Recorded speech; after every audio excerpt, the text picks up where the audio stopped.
Alarms are screaming through the station before I even open my eyes, and the first thought in my mind is not about the danger, it is about him, Noah, my assigned human husband, sleeping 3 rooms away, completely unaware that his life is about to become a weapon he never asked to hold.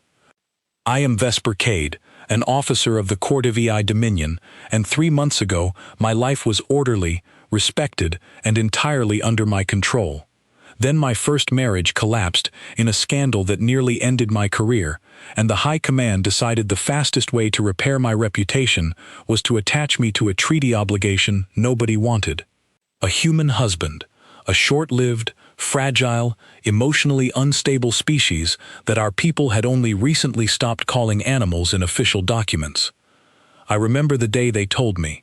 I remember laughing because I thought it was a joke. It was not a joke. Now, standing in the dim corridor of a border station with warning lights painting the walls red, I am forced to admit something I never expected to admit.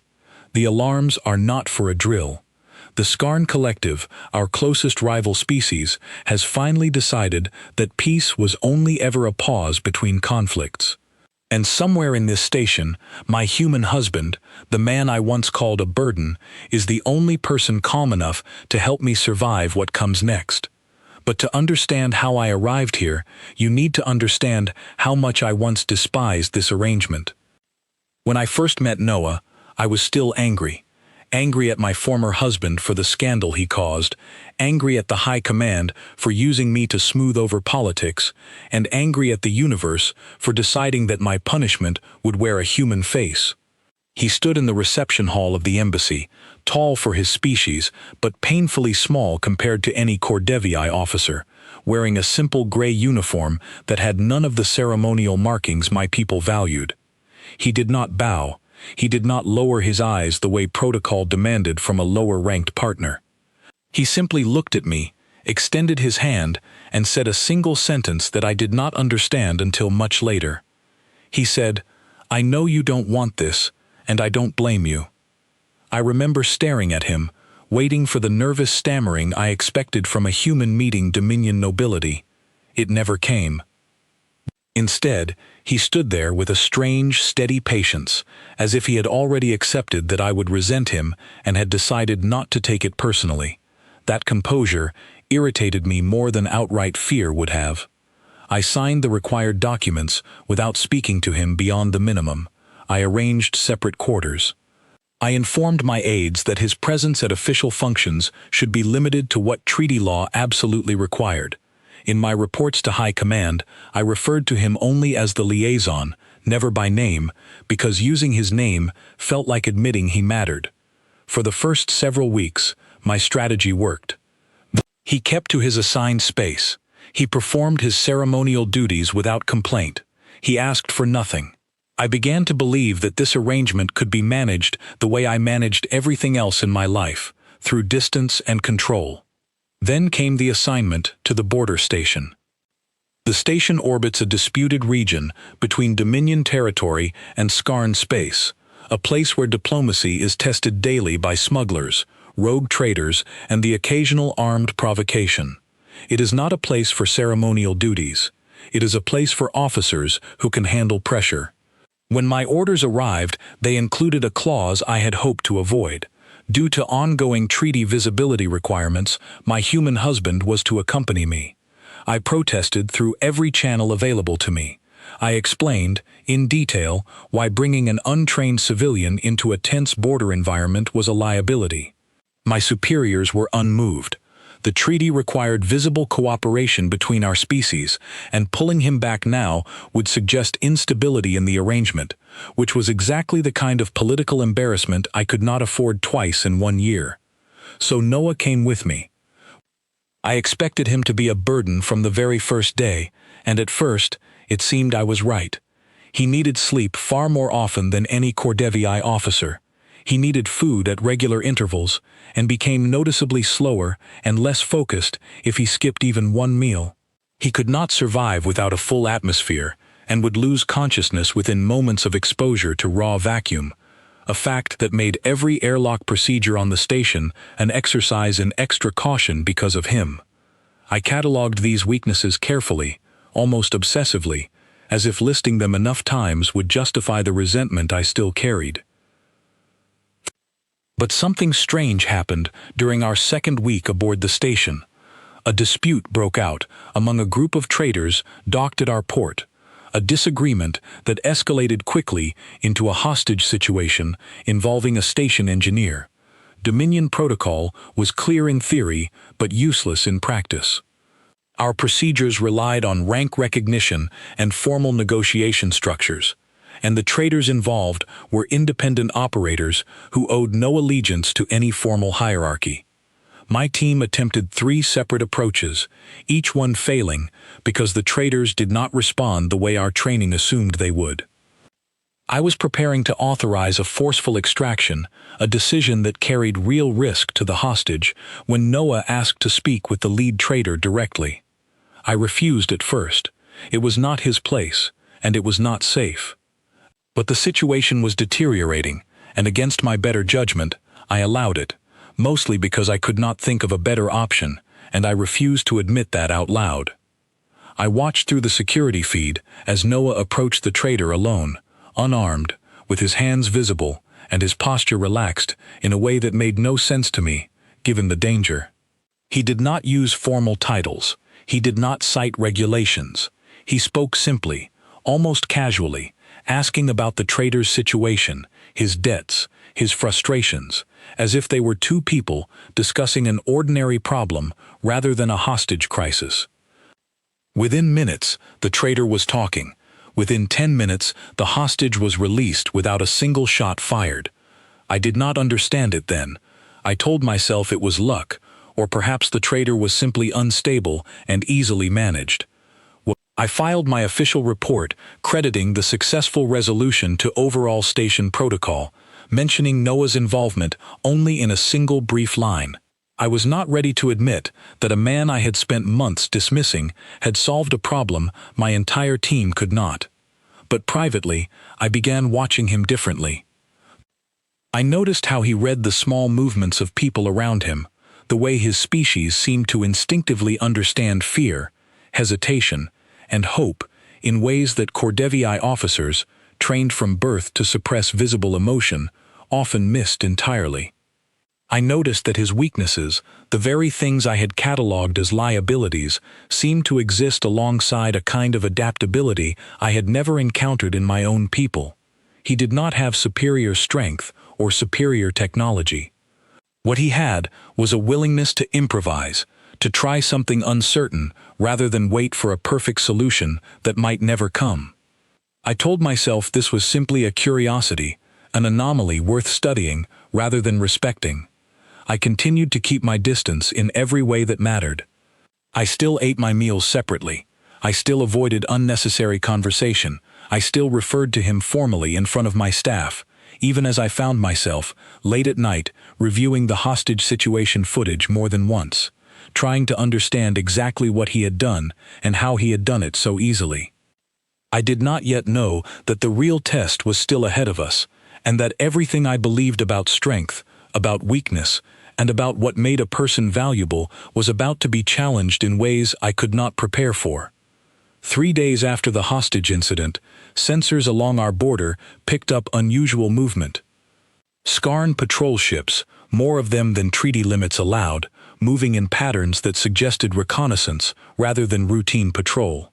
I filed the reports through proper channels, expecting the usual slow response from Dominion Command, the kind of careful, procedural caution that had defined our approach to the Scarn for decades. Noah, reviewing the same sensor data because he insisted on being informed of station activity despite having no official authority to demand it, said something that stayed with me far longer than I wanted it to. He said, "They're not testing your borders, they're testing your reaction time."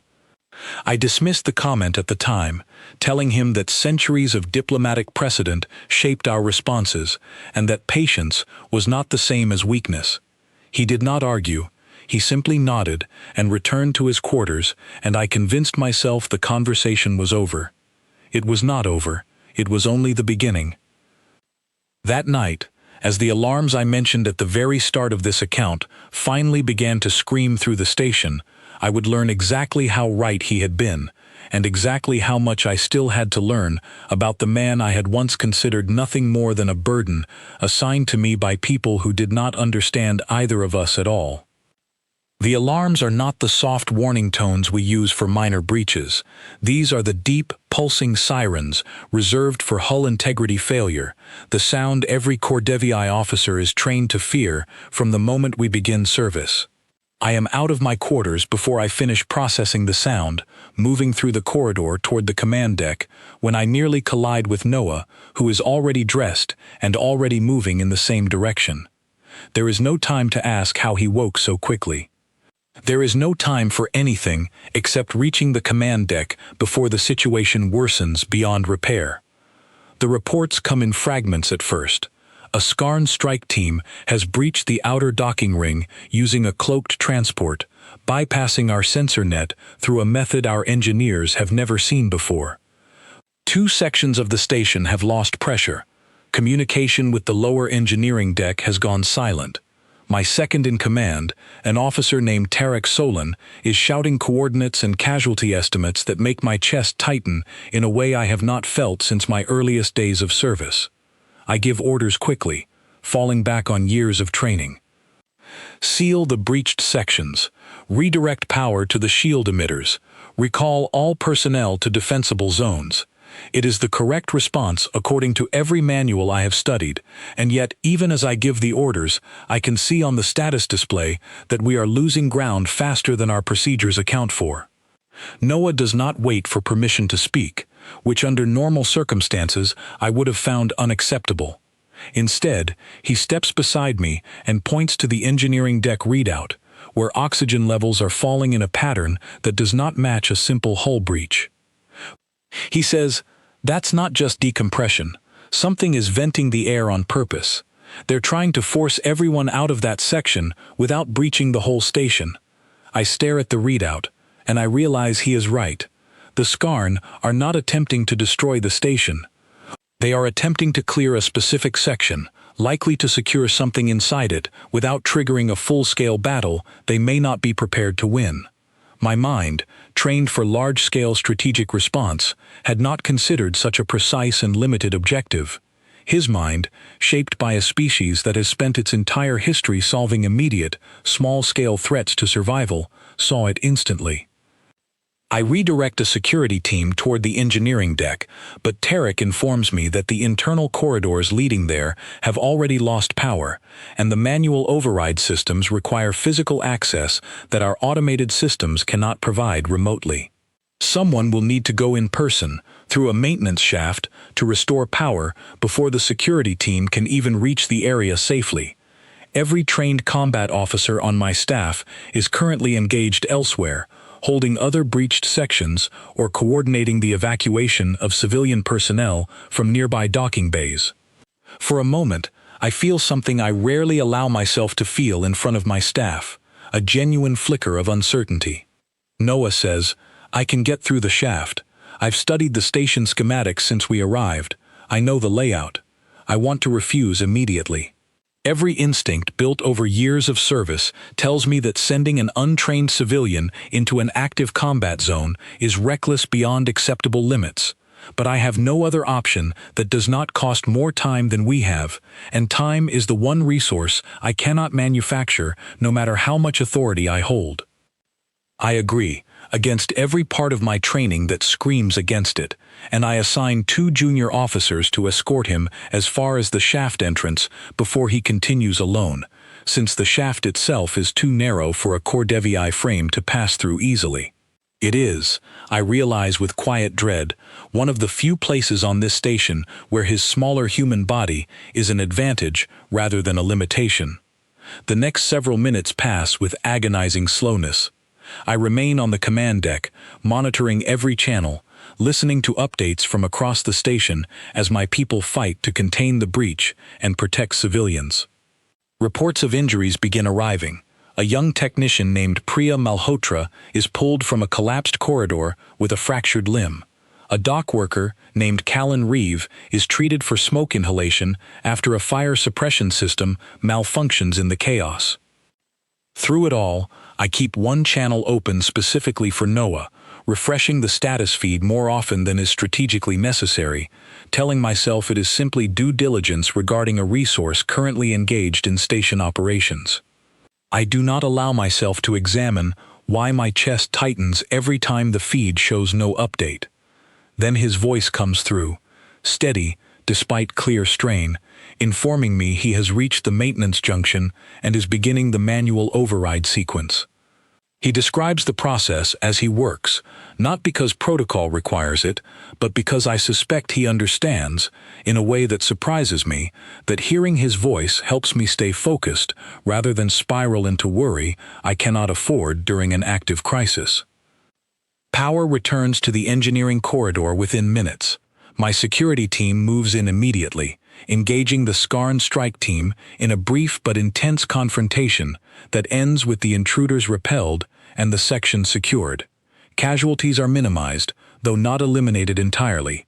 When the final reports come in, I allow myself a single breath of relief before returning to the larger picture, because a repelled boarding party is not the same as a resolved crisis. Noah returns to the command deck roughly 20 minutes later, moving slower than before, favoring one arm slightly, though he insists the injury is minor. I order the station medic to examine him regardless, and only once I receive confirmation that his injury is not serious do I allow myself to fully turn my attention back to the tactical situation unfolding around us. The Scarn transport that delivered the strike team has withdrawn, but sensor data suggests it did not retreat far. Tarek believes this was a probing action, designed to test our response capability and identify weaknesses in our defensive procedures before a larger operation. I find myself agreeing with an assessment that, days earlier, I would have dismissed as excessive caution. In the hours that follow, as the station gradually stabilizes and emergency repair crews begin restoring damaged systems, I find myself reviewing the events of the night with a clarity I did not expect. Every major decision that preserved lives during the crisis came from adapting to circumstances that our formal procedures had not anticipated. The engineering deck override, the precise identification of the Scarn objective, even the choice to send a smaller, more flexible operative through the maintenance shaft, all of it came from thinking that fell outside the rigid structures my people rely upon so heavily. I request a private meeting with Noah later that evening, ostensibly to review his account of the maintenance shaft operation for my official report. He arrives at my quarters with his arm still in a temporary brace, looking tired in a way that reminds me, uncomfortably, of how fragile his species truly is, despite what he accomplished only hours earlier.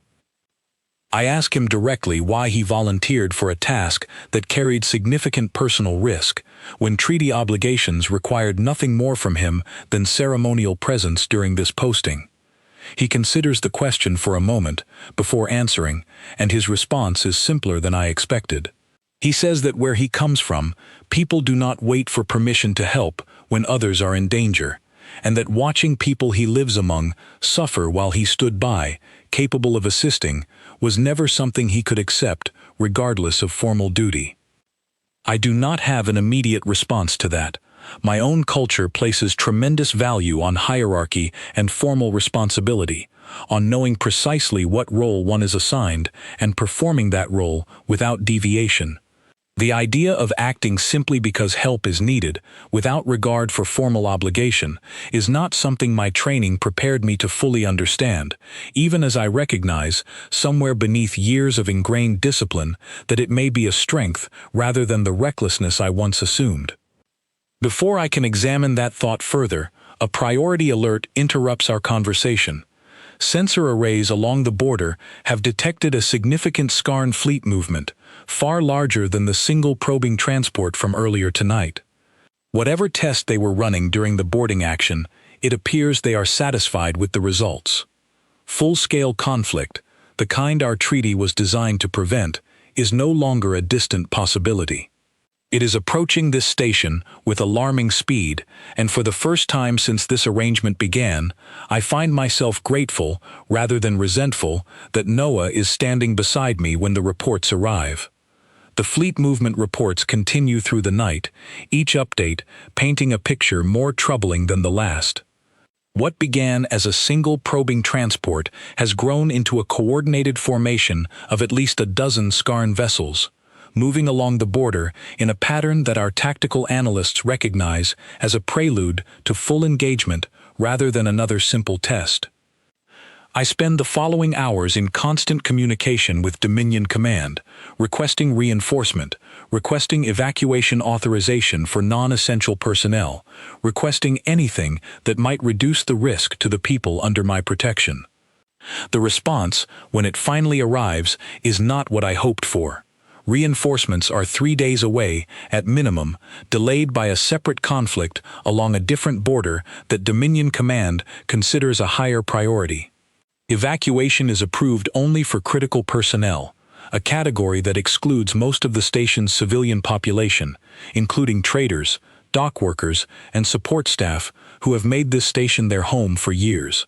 We are, in essence, being told to hold the line with what we already have, for a period of time that may prove far longer than anyone wants to admit. I gather my senior staff, including Tarek, the station's chief engineer, an officer named Doran Wexley, and Noah, whose presence at this meeting would have been unthinkable to me only weeks earlier. Nobody objects to his inclusion now. Doran presents our defensive capabilities honestly, without softening the numbers. Our shield generators can withstand sustained fire for a limited period, but a coordinated assault from a dozen vessels will exceed that limit within hours unless we can find a way to extend our defenses beyond their designed parameters.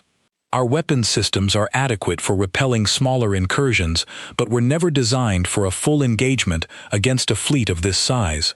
Our supplies, including medical resources, food, and emergency power reserves, were stocked for routine operations, not for an extended siege. The picture Doran paints is grim, and I can see the same understanding settling over my staff that I feel settling over myself. According to every strategic manual I have studied throughout my career, our position is not survivable without reinforcement, and reinforcement will not arrive in time. It is Noah who asks the question that shifts the entire direction of our planning. He asks what resources we have that are not listed in the official inventory, meaning components, materials, and equipment that exist on the station but were never intended for the purposes we now need them for. Doran seems confused by the question at first, explaining that our operational planning relies on designated resources for designated purposes, and that improvising outside those parameters introduces unpredictable risk. This is, I realize, the exact rigidity that has defined Dominion strategic thinking for generations, a system built on precision and predictability that assumes stable, well-supplied conditions we no longer have. Noah does not argue with Doran directly. Instead, he asks a simple, practical question. He asks what materials exist on this station that could theoretically be repurposed, regardless of their original designation, if survival depended on it. I recognize, watching this exchange, that I am witnessing something my culture rarely produces naturally, a willingness to discard formal categories entirely and ask only what is possible given what remains. I authorize a full inventory review under Noah's guidance, instructing my staff to set aside questions of intended purpose and focus only on function. What follows over the next 2 days is unlike anything in my previous experience of military preparation. Noah works alongside Doran and a small team of engineers, examining components originally designated for unrelated systems and identifying ways they might reinforce our failing defenses. Decommissioned shield emitters from a maintenance storage bay, never intended for active use, are stripped down and reconfigured to supplement our primary shield array, extending our defensive capacity beyond what Doran initially believed possible. Spare hull plating, meant for minor repairs, is repurposed to reinforce weak points in our outer structure that a full-scale assault would likely target first. I watch him move through the station with a focus I had not seen in him before, consulting with engineers, testing modifications, adjusting plans when initial attempts fail rather than abandoning the effort entirely. He does not treat failure as a reason to stop. He treats it as information, something my own training has always struggled to accept, since Dominion culture places significant weight on avoiding failure altogether rather than learning from it quickly and moving forward. Meanwhile, I focus on preparing our people, both militarily and psychologically, for what is coming. This proves to be a different kind of challenge entirely. Many of the station's civilian residents have never experienced direct conflict, having lived their entire lives under the assumption that Dominion strength alone would keep them safe. Fear spreads quickly through the corridors, and I find myself, for perhaps the first time in my career, uncertain how to address it using the formal reassurances my training provided. It is Noah, again, who offers an approach I would not have considered on my own. During a brief pause between engineering tasks, he suggests holding an open gathering for station residents, not to deliver formal reassurances from command, but to allow people to ask questions honestly and receive honest answers, even when those answers are uncomfortable. I resist the idea initially, explaining that Dominion protocol discourages open uncertainty in front of civilian populations, believing that confidence, even manufactured confidence, prevents panic more effectively than honesty about genuine risk. Noah listens to my explanation without dismissing it outright, but points out that people generally handle difficult truths better than they handle the sense that information is being deliberately withheld from them, and that trust, once broken by perceived dishonesty, becomes far harder to rebuild during a crisis than before one begins. I agree to the gathering, cautiously, and stand beside him as he addresses a crowded assembly hall filled with anxious residents. He does not pretend the danger is small. He explains, in simple terms, what is happening, what preparations are underway, and what residents can do to help rather than simply wait passively for events to unfold around them. He organizes volunteers into support roles, medical assistance, supply distribution, communication relay, giving frightened people something productive to focus on rather than leaving them to face uncertainty with nothing but fear. I watch the mood in the room shift gradually from panic toward something closer to determined cooperation, and I recognize, with a discomfort I am slowly learning to accept, that this outcome came from an approach my own culture would never have naturally produced. By the end of the second day, our defenses are measurably stronger than Doran believed possible only 48 hours earlier. Shield capacity has increased by a significant margin. Structural reinforcements protect the sections most likely to face direct assault. Emergency medical stations are established throughout the residential areas, staffed by volunteers Noah personally trained in basic triage procedures during the brief hours he was not directly engaged in engineering work. I do not know, even now, when he found time to sleep during those 2 days, and when I raise the concern directly, he simply says that rest can wait until the immediate danger passes, a statement that worries me more than it reassures me, though I do not press the issue further given the limited time remaining before the Scarn fleet reaches engagement range. On the evening before the fleet is expected to arrive, I find myself standing beside him on an observation deck overlooking the docking ring, watching distant lights that may or may not be the leading edge of the approaching formation. Neither of us speaks for a long moment. I finally ask him a question that has been forming in my mind throughout these past 2 days, though I am uncertain exactly how to phrase it. I ask him why, given everything he has done, given the risk he has taken on repeatedly since our arrival at this station, he continues to act as though my safety, and the safety of people who are not his own, matters as much to him as it clearly does. He considers the question for a long moment before answering, and his response is quieter than I expect. He says that somewhere along the way, without either of us intending it, this stopped feeling like an assignment to him and started feeling like something closer to a life he actually chose, one where the people around him, myself included, are simply people worth protecting rather than obligations to be managed. I do not have a response prepared for that. My own culture has spent generations teaching me to view emotional attachment as a potential weakness, something that clouds judgment and compromises strategic thinking during moments exactly like this one. And yet, standing beside him, watching distant lights that may soon become an active battlefield, I find myself unable to locate the weakness he is supposedly demonstrating. What I see instead looks, uncomfortably, like strength I have never fully understood until now. The following morning, sensor arrays confirm what we have feared since the initial fleet movement reports began. The Scarn formation has entered engagement range, moving toward the station with clear hostile intent, no longer disguising their approach as anything resembling routine patrol activity. I give the order to raise shields and prepare all defensive systems, knowing that everything Noah, Doran, and the engineering team accomplished over the past 2 days is about to be tested under conditions far more demanding than any simulation could have prepared us for.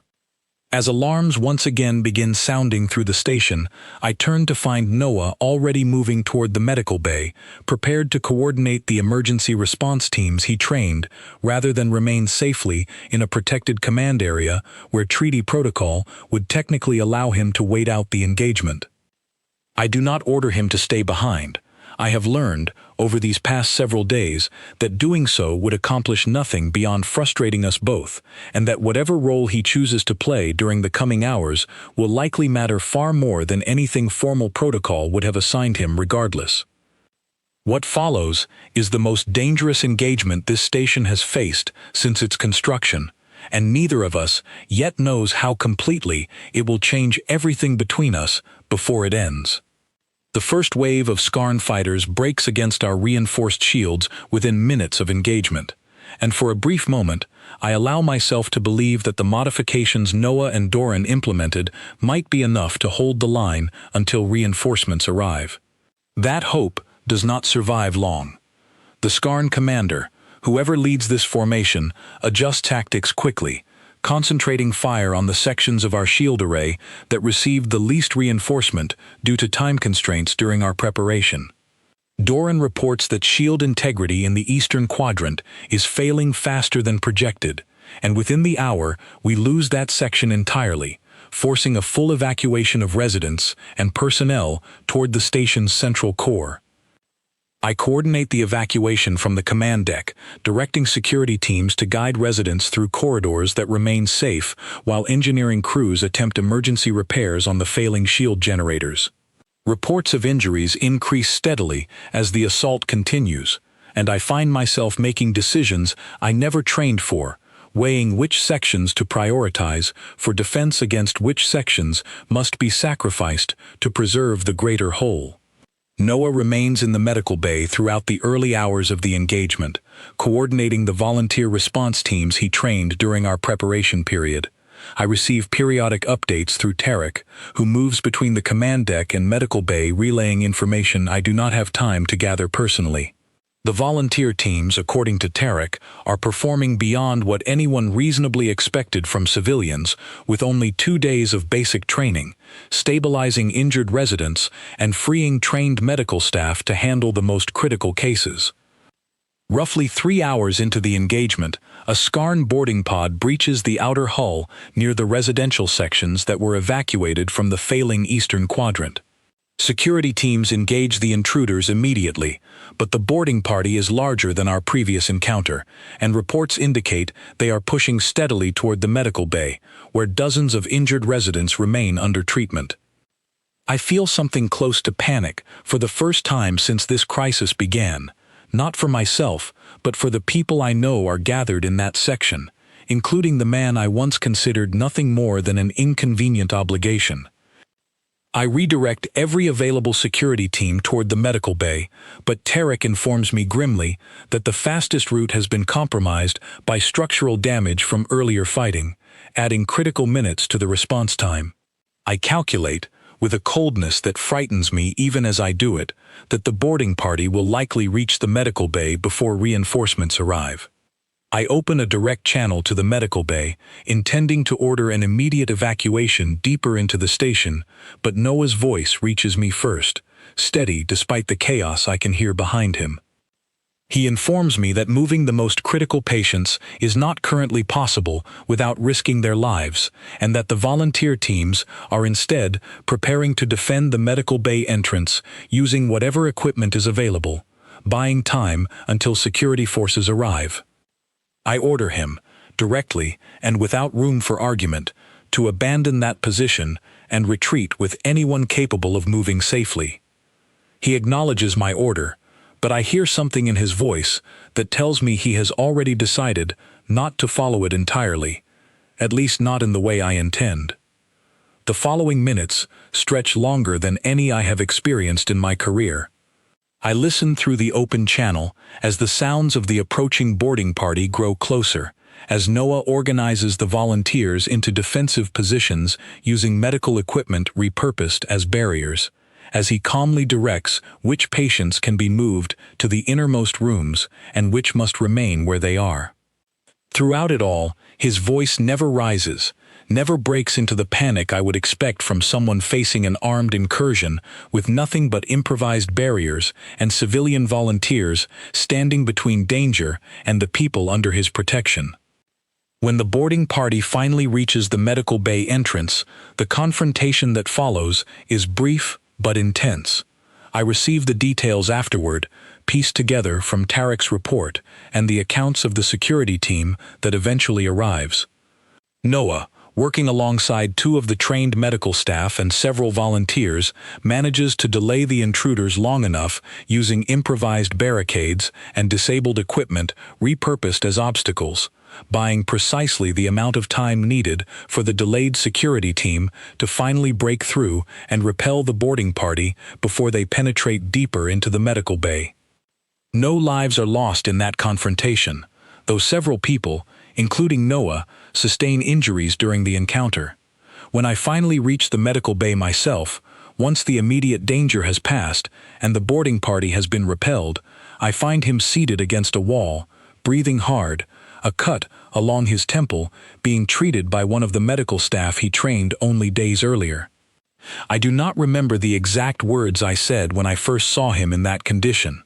I remember only the overwhelming relief that flooded through me, a feeling so intense and so unfamiliar that it took several moments before I recognized it clearly for what it was.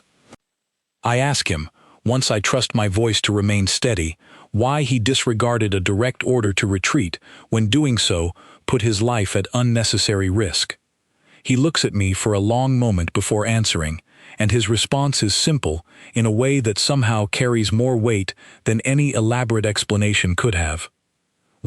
He says that the people in that room were counting on him, and that leaving them behind, even under direct order, was never something he could have lived with afterward, regardless of the personal cost.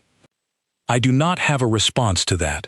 Everything in my training tells me his decision was reckless, that following orders exists precisely to prevent individuals from making costly personal judgments during moments of crisis. And yet, standing there, watching him being treated for injuries he sustained, protecting people who were never his responsibility, according to any formal obligation, I cannot bring myself to view his choice as anything other than what it clearly was, a demonstration of exactly the kind of strength my own culture has never fully valued. The engagement continues for several more hours after that confrontation, though the intensity gradually decreases as our reinforced defenses, combined with the tactical adjustments Doran implements based on the Scarn commander's evolving strategy, begin to hold the line more effectively than the initial assault suggested was possible. By the time reinforcement ships finally arrive, nearly 2 full days after the engagement began, rather than the 3 days originally projected, the Scarn fleet has already begun withdrawing, apparently unwilling to sustain further losses against a station that proved far more resilient than their initial assessment predicted. In the aftermath, as damage reports and casualty assessments are compiled, I find myself walking through the station's corridors, observing the visible cost of the engagement, the scorched sections, the temporary repairs, the exhausted faces of residents and personnel who held their ground through days of sustained danger. Despite the losses we did suffer, despite the damage that will take considerable time to fully repair, the station survived, and far fewer lives were lost than any of my initial assessments predicted possible, given our limited defensive capabilities. I know, with a clarity that surprises me given how recently I would have refused to admit it, that this outcome would not have been possible without the man I once viewed as nothing more than an obligation forced upon me by treaty requirements I resented from the very beginning. Noah's injuries, though painful, prove non-critical, and he recovers steadily over the following days as the station begins the slow process of rebuilding. I visit him regularly during his recovery, initially under the pretense of reviewing official reports regarding the engagement, though both of us gradually stop pretending that pretense is necessary. During one such visit, as he rests in the station's medical bay with his arm once again in a supportive brace, I ask him a question I have been considering since the moment I first saw him defending that medical bay entrance against overwhelming odds. I ask him whether he ever regretted accepting this arrangement, given everything it has cost him since our arrival at this station. He considers the question carefully before answering, the way he tends to do whenever a question genuinely matters to him rather than simply requiring a polite response. He says that regret has never really entered his mind, not because the danger wasn't real, but because somewhere during these past weeks, this stopped feeling like an arrangement he was assigned to endure, and started feeling like a life he genuinely wants to continue living, provided I feel similarly about continuing it alongside him. I do not answer him immediately, though not because I am uncertain of my own feelings on the matter. I remain silent because I am still learning how to express something my culture rarely encourages its officers to express openly: a genuine, unguarded acknowledgement that another person's presence in my life has become something I value rather than something I merely tolerate. Before I can find the right words, an urgent message arrives summoning me to a secure communication channel with Dominion High Command, who have apparently received full reports regarding the engagement and require my presence for an official debriefing regarding both the tactical outcome and, I suspect, the unconventional methods that contributed significantly to our survival. I leave the medical bay reluctantly, aware that whatever conversation Noah and I were building toward will need to wait until after this debriefing concludes, though I carry with me a growing certainty that I already know exactly what I intend to say to High Command regarding the man they once dismissed as nothing more than a treaty obligation attached to my career. The secure communication chamber aboard the station feels colder than I remember it, though I suspect the temperature has not actually changed since my last visit. What has changed is my understanding of exactly what I am walking into, and exactly what I intend to say once the connection to Dominion High Command activates. The panel before me flickers to life, revealing 3 senior officials seated at a formal review table, including Director Callum Ray, the same official who originally approved my transfer to this border station, and, indirectly, the arrangement that brought Noah into my life in the first place. His expression carries the careful neutrality that senior Dominion officials cultivate throughout their careers, giving away nothing of his actual assessment before the debriefing even begins. Director Ray opens the session by acknowledging the station's survival against significant odds, praising the defensive preparations and tactical adjustments that allowed us to hold the line until reinforcements arrived. I listen carefully, waiting for the moment I know is coming, the moment where formal praise shifts toward closer scrutiny of exactly how those preparations were achieved. That moment arrives quickly. Director Ray references reports indicating that several critical defensive modifications relied on repurposed equipment and unconventional engineering approaches that deviated significantly from standard Dominion protocol. He asks me to clarify the origin of these unconventional methods, and I understand immediately that he already knows the answer and is simply waiting to hear whether I will acknowledge it honestly or attempt to minimize it in my official account. I choose honesty, fully aware of the risk that choice carries for my career. I explain, in careful detail, that the defensive modifications originated primarily from my human husband's direct involvement, working alongside our engineering staff to identify practical solutions our standard protocols had not anticipated. I explain the hostage situation that first revealed his capacity for de-escalation through methods our formal training does not typically employ. I explain the maintenance shaft operation that restored critical power during the initial boarding action, made possible specifically because his smaller physical frame allowed access our own people could not achieve. I explain the volunteer medical teams he trained and the defense of the medical bay entrance that prevented what could have been a significant loss of civilian life during the height of the engagement. Director Ray listens without interrupting, though I notice his expression shift slightly as my account continues, moving from careful neutrality toward something closer to genuine attention.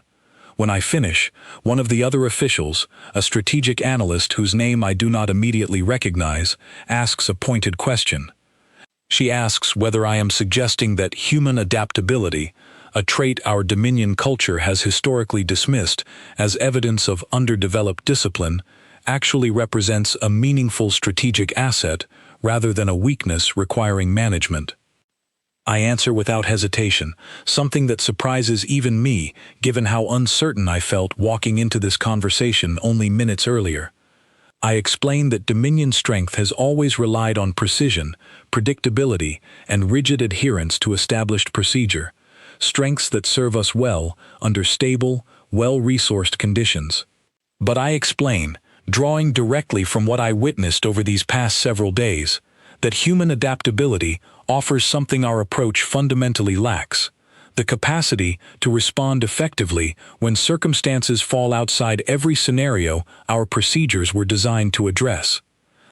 I describe watching Noah repurpose equipment our inventory system had permanently categorized as obsolete, transforming it into critical defensive reinforcement within hours rather than the weeks our standard requisition process would have required. I describe watching him read the emotional needs of frightened civilians in ways that calmed panic more effectively than any formal reassurance protocol our training provides. I describe watching him make an instantaneous decision to risk his own safety for people who owed him nothing, a decision that ultimately preserved lives our tactical projections suggested we would lose. I conclude by stating plainly that dismissing these traits as mere emotional instability, as Dominion doctrine has done for generations, represents a significant strategic blind spot, one that nearly cost this station everything before circumstances forced us to rely on exactly the capabilities we had spent years underestimating. The chamber falls silent for a long moment after I finish speaking. Director Ray exchanges a brief glance with his colleagues before responding, and when he finally speaks, his tone carries a weight I had not expected given how this conversation began. He informs me that my assessment will be forwarded for formal strategic review, and that similar reports have apparently begun arriving from other border stations where human liaisons have been stationed under comparable treaty arrangements. He does not commit to any specific policy change, cautioning that Dominion institutions move slowly regarding matters this fundamental to our cultural assumptions. But he acknowledges, more openly than I expected from someone in his position, that the evidence emerging from stations like ours may eventually force a broader reconsideration of how our people evaluate human contributions within the treaty framework. Before ending the session, Director Ray raises the matter I had been quietly anticipating throughout this entire debriefing. He notes that the treaty obligation requiring my marriage to a human liaison was always intended as a temporary arrangement, tied specifically to the diplomatic circumstances surrounding my previous scandal. With that obligation now fulfilled, and given the demonstrated risk this posting has exposed both of us to, he offers, almost as a formality, to process a dissolution request should I wish to pursue one, allowing me to return to a more conventional posting without further complication to my career.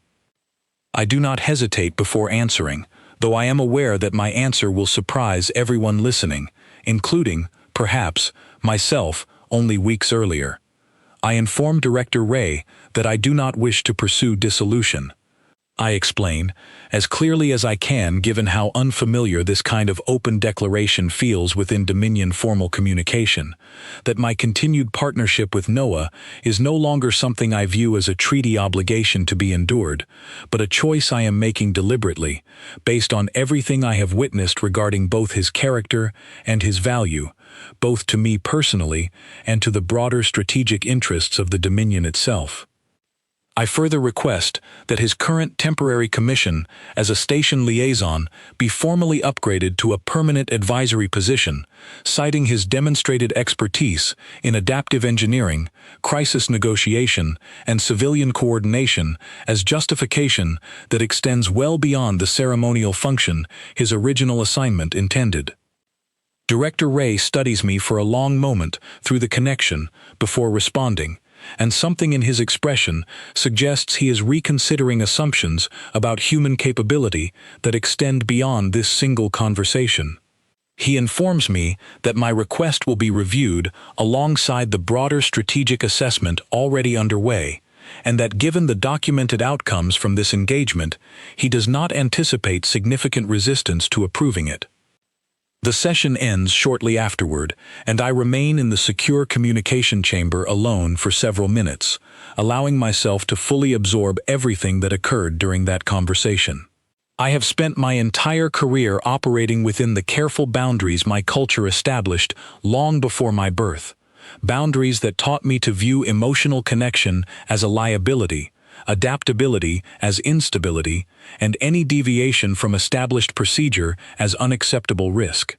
Standing here now, having just formally challenged those assumptions in front of senior Dominion officials, I recognize how completely my understanding of strength has shifted since the day I first met the man I once considered nothing more than an unwelcome burden. I find Noah still resting in the medical bay when I return, his expression shifting from mild concern to careful attention as he studies my face, clearly trying to read the outcome of a conversation he knows carried significant weight for both of us. I tell him everything: the debriefing, the strategic assessment now underway across multiple border stations, the formal advisory position I requested on his behalf, and finally, the dissolution offer I declined without hesitation. He listens quietly throughout my account, and when I finish, he does not respond immediately with words. Instead, he simply reaches out, and I allow myself, for perhaps the first time since this arrangement began, to fully accept the gesture rather than maintaining the careful emotional distance I once believed my position required. In the weeks that follow, as the station completes its repairs and gradually returns to something resembling normal operations, I watch the broader implications of that debriefing begin unfolding across Dominion territory. Reports continue arriving from other border stations, echoing similar patterns of human contributions, proving decisive during moments our own rigid procedures fell short. Slowly, cautiously, the strategic conversation across Dominion Command begins shifting, moving away from viewing human partners as diplomatic obligations to be managed, and toward recognizing them as genuine strategic assets whose capabilities complement our own in ways centuries of isolation had prevented us from understanding. Noah's advisory position is formally approved within a month, expanding his role well beyond the ceremonial function originally assigned to him, allowing him to work directly alongside engineering and diplomatic teams across multiple stations rather than remaining confined to purely symbolic duties. I remain at this border station, continuing my service as station commander, though my perspective regarding leadership, strategy, and partnership has changed in ways I could not have anticipated when I first arrived here. Resentful and convinced that the human husband assigned to me represented nothing more than an inconvenient burden forced upon me by political necessity. Looking back now, I understand how completely wrong that initial assessment was. Noah was never a burden I was forced to carry. He became, through circumstances neither of us chose, but both of us ultimately embraced, the single greatest advantage I have ever had, not because he compensated for weaknesses in my own capabilities, but because together, combining strengths our separate cultures had each underestimated in isolation, we became something neither species could have achieved entirely alone. The Dominion taught me that strength meant rigid discipline, unwavering hierarchy, and the careful suppression of anything resembling emotional vulnerability. Noah taught me that true strength often looks entirely different, that it can be found in adaptability, in genuine connection, in the willingness to risk everything for people who matter, regardless of what formal obligation does or does not require. I do not know exactly what challenges still lie ahead for either of us, or for the broader relationship now slowly developing between our two species as more Dominion officials begin reconsidering assumptions they have held for generations. But I know, with a certainty I could not have claimed when this account began, that whatever comes next, I no longer face it alone, resentful of an arrangement forced upon me by circumstances beyond my control. I face it as an equal partner, standing beside the man I once dismissed as a burden, and now recognize, without hesitation or regret, as the greatest advantage my life has ever given me.